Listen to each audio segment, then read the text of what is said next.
Hello everyone, Mickey is the name, and we're playing the Embodiment of Scarlet Devil.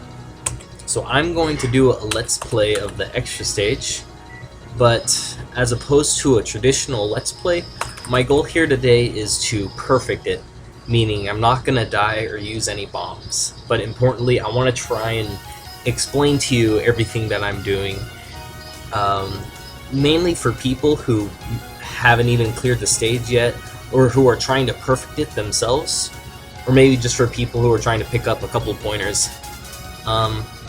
So let's get started. I know Fraps is recording at 30, but hopefully when 30 frames a second, but hopefully when I get started it'll bump back up to 60. So ideally there's two shot types that you want to use for this. Oh, there it is, got to 60. The two shot types you want to use would either be MarisaA or MarisaA, because they're both very powerful shot types, and they're gonna help you out the most throughout the entire stage. I'm gonna use MarisaA. I feel that she makes the stage portion very easy, as well as taking out Flandra's health. Inevitably making QED easier, which is going to be, really the make it or break it part of the run. So I start the stage right up here, and we're greeted with 4 waves of fairies that come down to the middle of the screen. So I'm streaming their aimed bullets and taking them out sequentially like this. And it really makes this intro very easy, and it also gives you points and power items. Then we have another 4 waves of fairies. 2 that I'm killing right now come from the right to the left, and the second 2 come from the left and go over to the right. So you want to kill them before they release their aimed projectiles, and again it makes it very simple. But on this part you want to shotgun this middle fairy, and then over to the left one, and then get into the middle, to the left, over to the right, and back to the middle. So what this does is killing the fairies before they can release all their bullets, making it a lot easier to dodge. But on this one, this is a survival fairy, meaning that it doesn't matter how much you shoot at it, you're gonna have to put up through all that. And for that part, I like to hold off my firing because it makes it a little bit easier for me to concentrate and dodge. So here's the mid-boss Patchy, and she has 3 spell cards in store for us. On this first one, you kind of want to stay kind of in the middle lower part of the screen, but most importantly you want to stay underneath her and follow her wherever she goes, staying underneath her the whole time. It makes it very easy. And so this spell card right here is completely static. You can just do exactly what I'm doing, and MarisaA gets it done very shortly.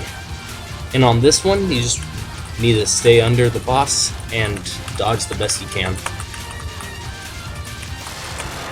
And again, she really makes those attacks very easy. So from here, I start in the middle, go over to the right, and over to the left. And you know what, it really doesn't matter how you do that, it's all streaming anyways. Here I did that part wrong, but whatever. Ooh.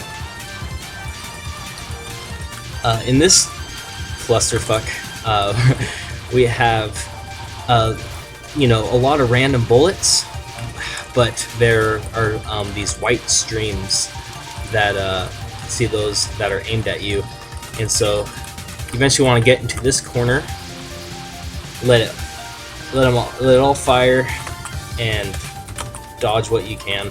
It kind of sets you up in a position to stream all this.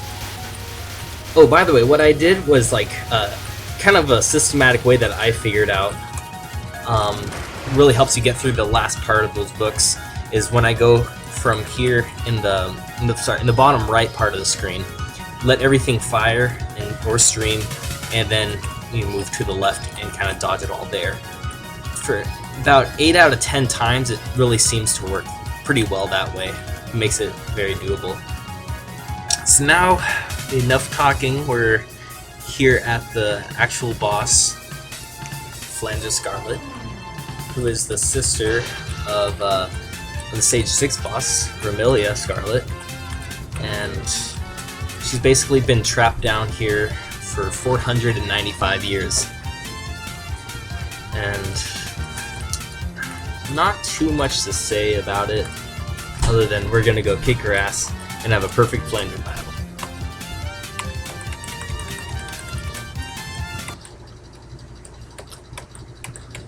Alright. So, her opening attack is very doable, just standard dodging. Most of her non-spells are very easy to handle. This spell card is a semi-static attack. Part of it is aimed at you, but part of it is static. The blue bullets are aimed at you, but the pinkish purplish ones are static, and they go to the middle of the screen. So you can just kind of find your own path through this that works, and it ends fairly shortly.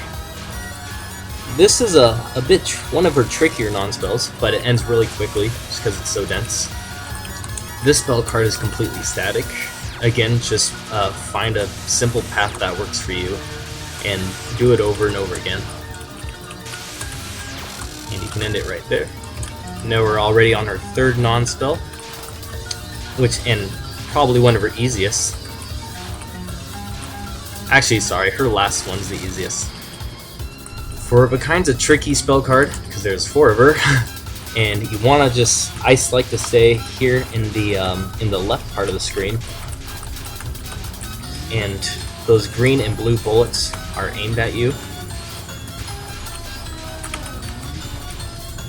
And again, MarisaA makes it very easy to handle these attacks and blast through them.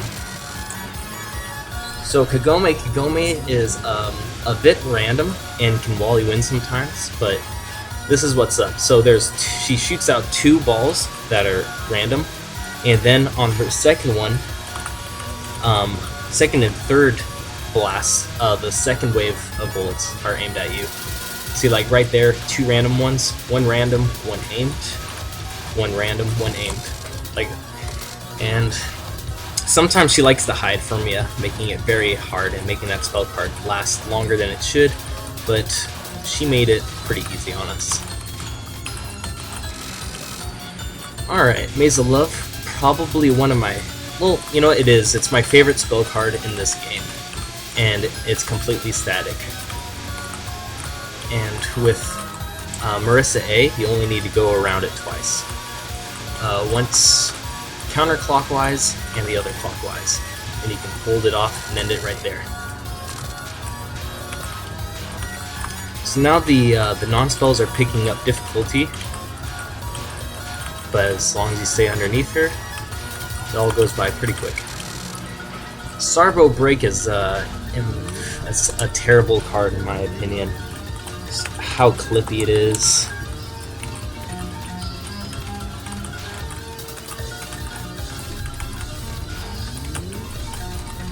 But you just gotta try and stay underneath her.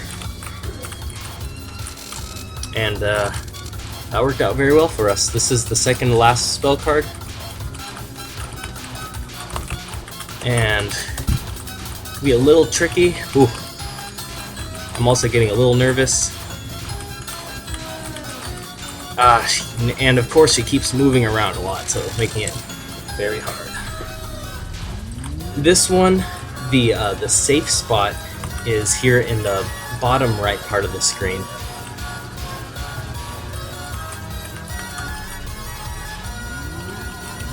Alright. Doing good. It's even though there's a lot of randomness, it's still a solid pattern, or a solid path that you can make it through. Normally don't want to point and click that, because on her last non-spell, which is actually going to be the easiest one, is just all basic, simple streaming. on, and of course she keeps moving, making this extremely hard. In fact, I'm probably going to just have to time this out.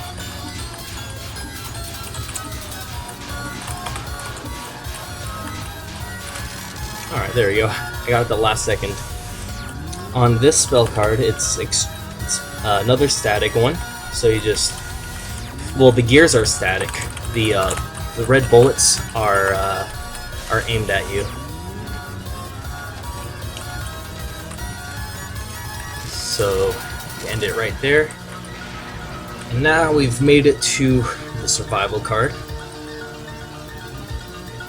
which is, again, pretty static. Do what I'm doing, because I found that this is a very easy way to make it through this beginning part, which can easily wall you in if you do it too fast, or, you know. So you go in a circle, and it misdirects a lot of the bullets and creates a path. Now we're in the spell card, and again, this is all static. So memorization is key for this. So it's basically a couple standard bullet patterns, but they increase as time goes on. And when I mean increase, I mean the frequency of how many waves you face increase. See, like now there's a mix of 2 waves. And then at the last part of the spell card, you have to face each wave at once.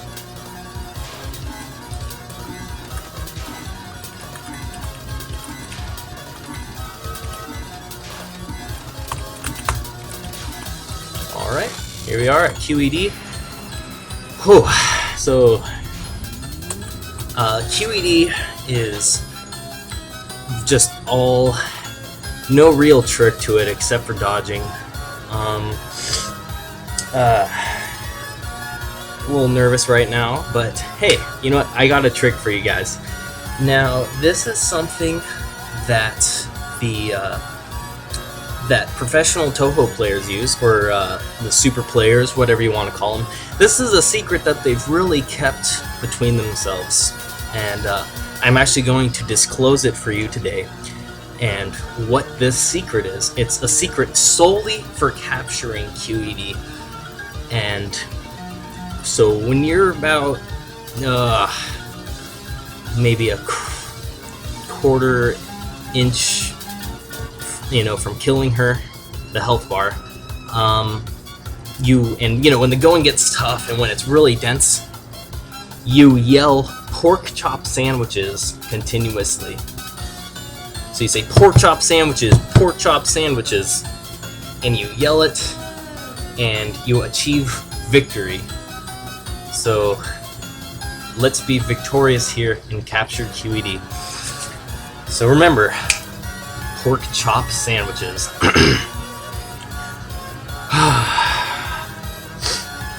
Here we go. Let's stay underneath her.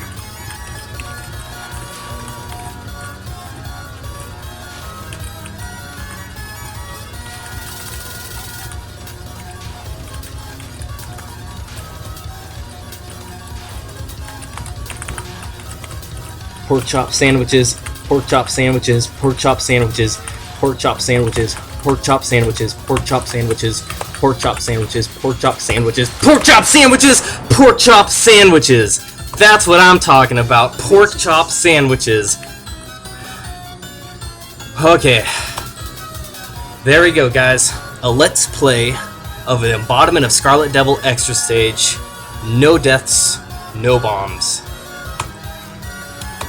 And there you have it, folks. Please like and comment on this video, and please subscribe to my channel.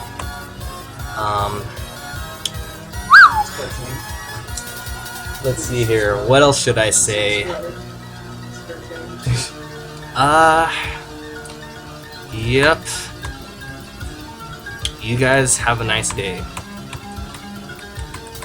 And you guys can go watch the read the dialogue when you go clear this extra stage. So let's put in Mickey. Alright, there we go. So game complete, 100%. No misses, no bombs, 13 spell cards captured. Alright. Save replay? Of course I am.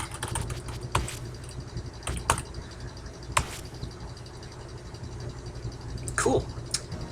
Alright, there you have it, folks. I'll talk to you later.